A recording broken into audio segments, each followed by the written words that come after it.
There comes a quiet moment in life when nothing around you has changed, yet something inside has. You may be standing in the kitchen waiting for water to boil, or looking out a familiar window, when you notice that this body now asks for more care than it once did, not because it is failing, but because it has carried you far.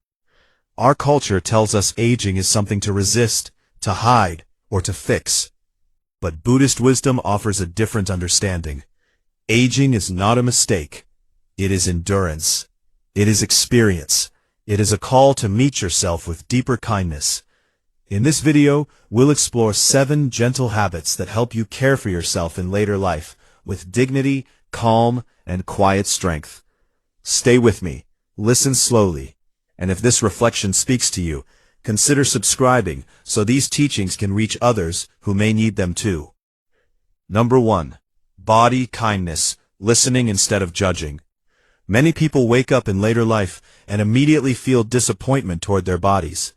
The stiffness, the slower movement, the heaviness in the limbs can trigger a quiet judgment. Something is wrong with me.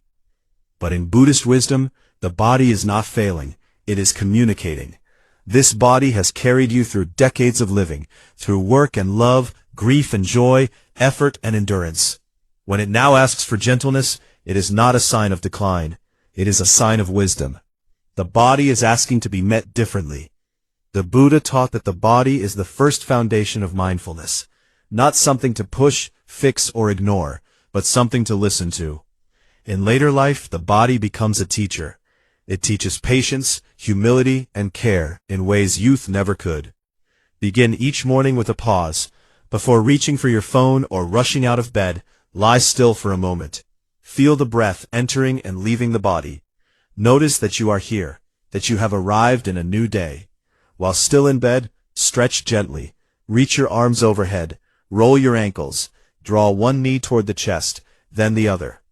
These are not exercises to complete. They are greetings to the body.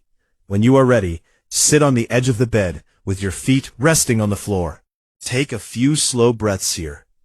Let the transition into movement be unhurried and conscious. In Buddhism, mornings are doorways. How you step into the day shapes everything that follows. When you meet the body with kindness instead of judgment, the day begins not with resistance, but with dignity. Number 2. Mindful eating.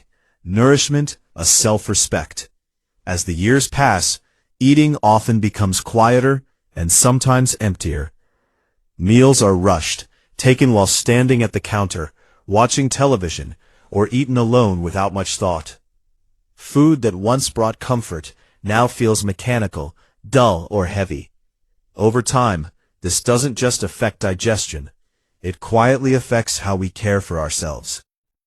From a Buddhist perspective, eating is not simply about fuel. It is a relationship. When we eat without awareness, even good food cannot satisfy us.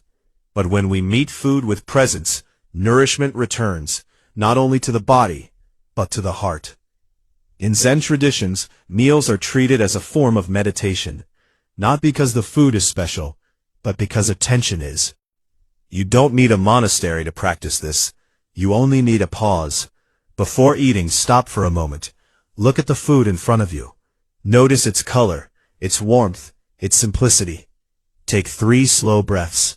This small pause tells the nervous system that you are safe, that you are not rushing, that this moment matters. As you eat, chew slowly, let the taste unfold fully. You may notice flavors you haven't truly experienced in years. Halfway through the meal, gently check in with the body. Are you still hungry, or simply continuing out of habit? In Japanese wisdom, there is a saying, eat until you are 80% full. Not stuffed, not deprived, just enough. This honors the changing needs of the aging body. If you eat alone, set the table anyway. Use a plate, sit down, treat yourself as you would a respected guest, because you are one. Mindful eating is not about rules. It is an act of self-respect, a quiet reminder that your life still deserves care, attention, and dignity. Number 3. Gentle movement, participation, not performance. As the body ages, fear around movement often grows quietly. There may be a fear of pain, of falling, or of discovering new limitations. What once felt natural can begin to feel risky. And slowly, without intention, movement starts to disappear from daily life. But in Buddhist wisdom, the body was never meant to be pushed or judged. It was meant to be included. Movement in later life is not about performance, progress, or strength. It is about participation. The body does not need to prove anything. It simply needs to be invited back into the rhythm of living. The Buddha himself practiced walking meditation, not to reach a destination, but to be fully present with each step. When walking, just walk. Feel the feet touching the ground. Notice the body moving through space, one step at a time. This practice can begin very simply. A 10-minute walk is enough. 20 minutes is more than enough. If walking outdoors feels difficult, walk indoors, along a hallway, around a room, or even in place. Movement does not judge where it happens. Chairs can become trusted allies. Stretching while seated, standing up and sitting down slowly, or gently lifting the arms while supported, all count as movement. Even this is enough. Sunlight, too, is a form of medicine. Standing by a window or sitting outside for a few minutes helps regulate sleep, lift mood, and reconnect the body to its natural rhythm. There is no comparison here, no measuring, no falling behind. Every step, stretch, and gentle movement is a quiet way of saying yes to life. If this reminder feels helpful, consider liking or saving this video so these gentle practices can continue to support you. Number 4. Keeping the mind alive. Curiosity over decline. After 60, many people quietly stop learning, not because they are incapable, but because they begin to believe a story that learning belongs to the young, that it is too late, that their time for growth has passed. In Buddhist wisdom, this belief is a misunderstanding. The Buddha taught what later Zen traditions called beginner's mind, the ability to meet each moment with openness, curiosity, and freshness. A mind that remains curious does not grow old, it stays alive. Keeping the mind alive does not require classrooms, exams, or mastery. Reading a few pages each day is enough. A poem, a short article, a chapter from a book that gently expands your view of the world. Puzzles serve the same purpose. Crosswords, jigsaw puzzles, or simple logic games keep focus and memory engaged without strain. The joy is not in being fast or perfect. It is in staying present. Learning can also mean returning to interests you once postponed, something you were curious about years ago but never had time to explore. Now is not too late. In many ways, now is the perfect time, because the learning no longer needs to prove anything. Conversation matters too. Sharing stories from your life, asking thoughtful questions, listening deeply. In Buddhism, this sense of shared presence is called Sangha, the community that supports awakening. Teaching keeps the mind young as well. When you share what you know, you affirm that your experience still matters. You are not finished growing, and you are certainly not finished contributing. Number 5. Emotional heart care, feeling without hardening. By later life, the heart is rarely empty. It carries decades of love and loss, words spoken and words held back, choices made and choices regretted. Many people reach this stage with emotions they never fully allowed themselves to feel. Grief that was postponed, anger that was swallowed, guilt that quietly stayed. What we avoid feeling does not disappear. It hardens. Over time, this unexpressed weight becomes exhaustion, bitterness, or a quiet sadness that follows us through the day. Buddhism teaches that emotions do not weaken us. Avoiding them does. One practice often shared in Buddhist psychology is called rain. First, recognize what you are feeling. Name it gently, without judgment. Second, allow it to be there. Do not rush to fix or explain it. Third, investigate with kindness, noticing where it lives in the body, how it feels. And finally, nurture yourself with compassion. This may be as simple as placing a hand over your heart and breathing slowly. Anger and resentment deserve special care. The Buddha once said that holding on to anger is like gripping a hot coal with the intention of throwing it at someone else. You are the one who gets burned. Forgiveness is not denial. There is a Buddha story of a person who carried guilt for decades. A teacher asked them to hold a stone in their hand. After only minutes, their arm ached. "This is how you've been living," the teacher said, "carrying weight that only hurts you. You deserve to put the stone down." A softer heart does not come from forgetting the past, but from loosening your grip on it. When emotions are allowed, the heart finds space to breathe again. Number 6.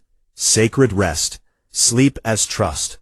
For many people in later life, sleep becomes uncertain. Falling asleep takes longer. Waking in the night becomes familiar. And in the darkness, worries feel louder, heavier, more convincing than they do during the day. This struggle can quietly drain the body and mind. But in Buddhist understanding, rest is not a failure of discipline or strength. It is an act of trust. Sleep asks us to let go, to surrender control for a while. The Buddha spoke of sleep as a small daily letting go, a gentle reminder that we do not need to hold everything together all the time. As we age, sleep becomes more sacred, not less. Begin with rhythm. Going to bed and waking at the same time each day helps the nervous system feel safe, and safety allows rest to arrive. An hour before bed, soften the evening, dim the lights, turn off bright screens, let the body know the day is ending. Read something gentle, listen to quiet music, sit with a warm cup of herbal tea. Before lying down, try a simple body scan. Bring attention to your feet, then slowly move upward. Thank your legs for carrying you, your hands for their work, your heart for its endurance. This is not about forcing relaxation, it is about acknowledgement. If you wake during the night, do not argue with sleep. Night thoughts are often distorted. No decisions need to be made in the dark. Breathe slowly. Remind yourself, this is not a problem. Rest is not laziness, it is wisdom. Each moment of rest is a quiet agreement to trust the rhythm that has carried you this far. Number 7. Spiritual connection. Turning inward. As life grows quieter, deeper questions often begin to surface. Questions about meaning, about mortality, about whether one's life has truly mattered. These thoughts may arise unexpectedly in moments of stillness, late at night, or while looking back over familiar memories. Many people mistake this as a crisis. But in Buddhist wisdom, this stage of life is not a breakdown. It is an opening. When the noise of ambition fades and external roles loosen their grip, the inner world finally has space to speak. The Buddha taught that within each person there is an inner light, a wisdom deeper than identity, achievement, or story. It does not need to be created. It only needs to be noticed. Begin simply. Sit quietly for 5 minutes a day. Close your eyes and bring attention to the breath. Do not control it, just feel it. Thoughts will wander. That is not failure. Each time you gently return to the breath, you are practicing presence. That return is the practice. Gratitude is another doorway inward. At the beginning or end of the day, name 3 small things you are grateful for. Not dramatic moments, ordinary ones. Warm light through a window, a cup of tea, a quiet conversation. Gratitude softens the sense that something is missing. Life reflection is also sacred. Telling your stories, writing them down, or sharing them with others gathers meaning naturally. Your life itself is a teaching, not because it was perfect, but because it was lived. The Buddha's final teaching was simple. Be a lamp unto yourself. The light you seek has always been within you. These 7 habits are not rules to follow perfectly. They are invitations, gentle ways of meeting yourself with more patience, respect, and care as life continues to unfold.